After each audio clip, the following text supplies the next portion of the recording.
bayar, maka Allah akan mudahkan juga untuk dia bisa membayar nanti di akhirat.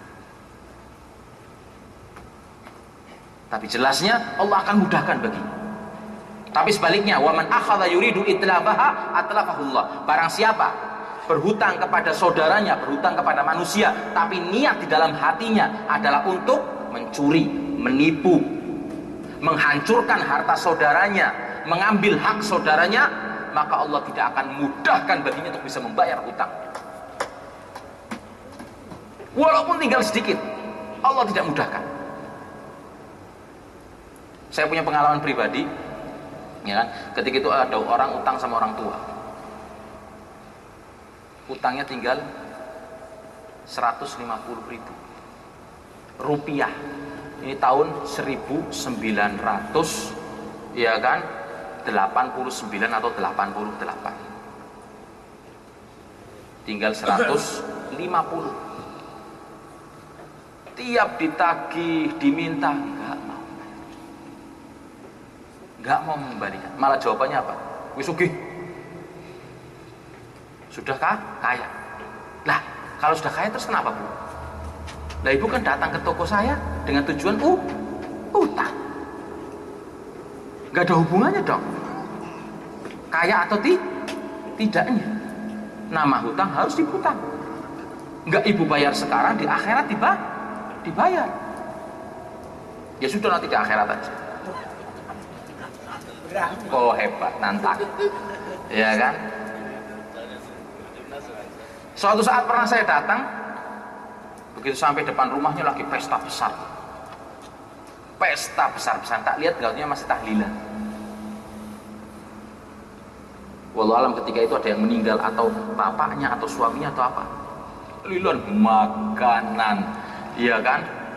Itu di depan rumahnya full sufroh, kata orang sini.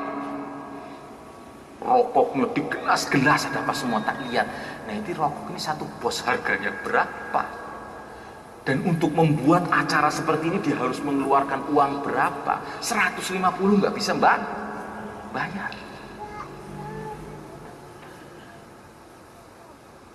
Yang mati utangnya belum bayar, kadang yang kita dapatkan sudah utang lagi buat tahlilan. Allah. Harta warisan yang jelas pembagiannya dalam Al-Quran tidak bisa dibagi kecuali setelah utang selesai. Ini enggak, sudah jatuh tertimpa tangga lagi, atau tertimpa tangga pula. Utang mayitnya belum dibayar, sudah utang lagi. Dan melakukan acara seperti ini enggak cukup 1 juta, 2 juta, iya kan? Lah, Ibu melakukan acara ini bisa mengeluarkan uang, sedangkan membayar hutang saya tidak bisa. Ini orang yang datang ke rumah saudaranya untuk berhutang, tapi tujuannya memang untuk menghancurkan dan tidak membayarnya, walaupun mungkin tinggal sedikit, Allah tidak mudahkan baginya untuk bisa membayar.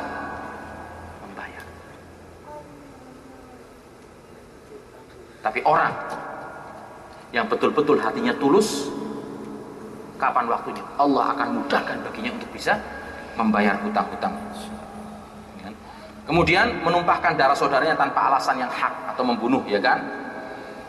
Karena kehancuran dunia dan seisinya jauh lebih ringan daripada, ya kan, menumpahkan darah seorang muslim dengan secara yang batil.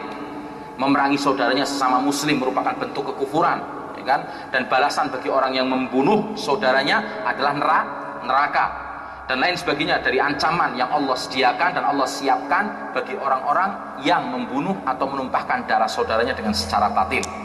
Kemudian menyakiti orang lain dengan cara memukul, melukai fisik, perasaan dan hatinya. Sedangkan Rasulullah SAW menegur kepada umatnya, al-muslimu man salim al-muslimuna min lisanihi wa yadihi.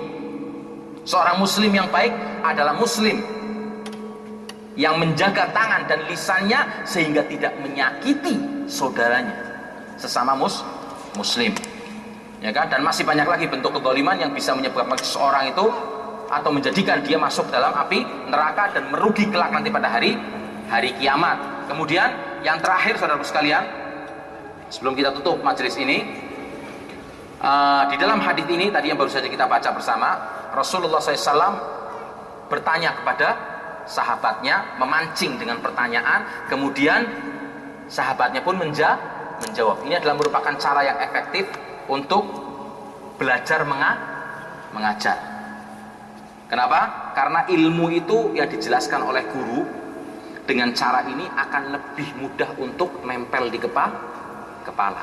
Makanya ada guru yang pintar dan pandai, sistemnya mancing pertanyaan kepada muridnya, supaya muridnya itu, ya kan, istilahnya apa, dipancing itu, kalau sanyo, kalau ya kan, atau pompa air itu kan, kalau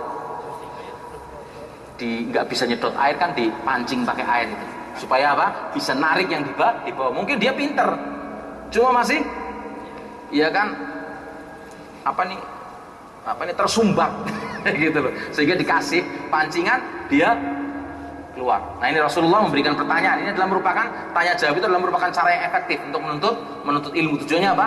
Supaya ilmu tersebut tetap melekat pada otak, pada kepala orang, murid-murid, ya kan, dan bisa diserap dengan baik oleh murid, ya kan. Dan mengenai hadis yang berbicara tentang tanya jawab, Rasulullah bertanya, kemudian dijawab oleh para sahabat, ini cukup banyak sekali. Karena beliau adalah merupakan guru terbaik, ya kan? Guru, dan bukan hanya sekedar pengajar saja, tapi murabbi, pendidik. Karena setiap pendidik, ya kan, dia adalah pengajar. Tapi bukan setiap pengajar itu pendidik. Banyak kita dapatkan guru-guru sekarang ini cuma pengajar saja, karena kebetulan kehidupannya cari duitnya dari ngajar. Mau jadi insinyur nggak cukup untuk sekolahnya, ya wis jadi guru lah. Jadi gurunya nggak ikhlas, nggak ingat kalau guru itu adalah merupakan seseorang yang akan membawa pahala yang sangat besar, karena dia sedang mendidik generasi. Tapi jarang kita dapatkan seorang guru itu yang murabbi, yang pendidik. Karena setiap pengajar itu belum tentu ikhlas, tapi setiap pendidik itu ikhlas, ngajarnya pun ikhlas.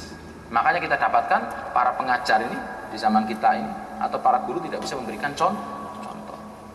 Larang rokok, ya kan, ngumpet di belakang atau masuk kamar mandi ngerokok, muridnya ngelihat. Seperti pepatah itu apa? Guru kencing apa? Kencing berdiri, murid lari maraton kencing. Nah iya, lah kiainya ngerokok misalnya, lo ini kan makruh, betul, oke, makruh, nggak apa-apa wis, ya kan, ngalah. Harusnya kita tidak ngalah, ya kan, ngalah. Situ mau makruh, ambil tuh makruh, ya kan. Tapi seorang kiai itu harusnya jadi contoh dan suri teladan mulia. Nah, kalau kiainya melaksanakan yang makruh, apalagi pengikutnya, bukan yang makruh, yang haram mungkin. Padahal dalam Islam yang namanya makruh itu porsinya lebih baik untuk ditinggalkan. Harusnya dia bisa menjadi contoh untuk orang yang pertama kali meninggalkan yang makruh, walaupun dibolehkan untuk itu dilaksanakan. Harusnya kayak gitu. Oh, ini sunnah, dilaksanakan tidak apa-apa, dilaksanakan dapat pahala, ditinggalkan enggak, yang sunnah. Dilaksanakan dapat pahala, ditinggalkan enggak apa-apa. Tapi karena Anda adalah seorang kiai, harusnya memberikan contoh, ya kan, mengerjakan. Dia bahkan pertama kali yang mengerjakan makruh, dia yang pertama kali meninggalkan.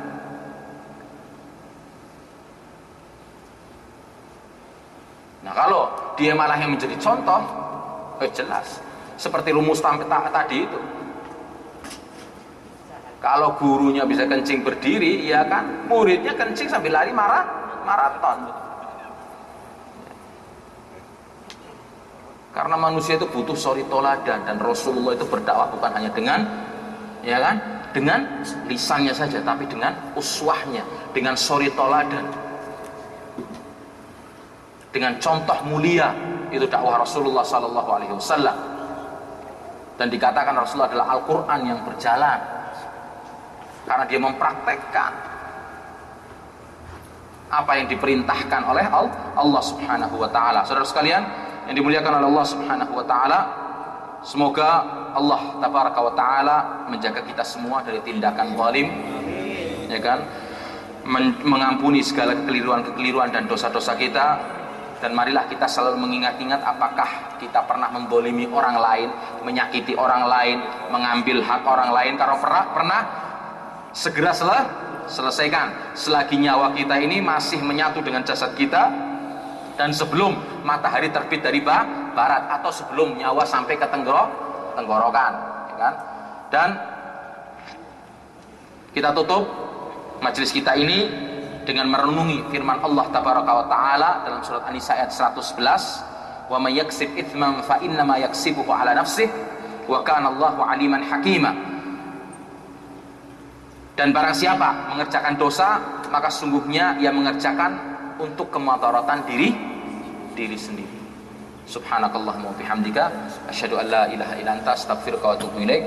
Assalamualaikum warahmatullahi wabarakatuh.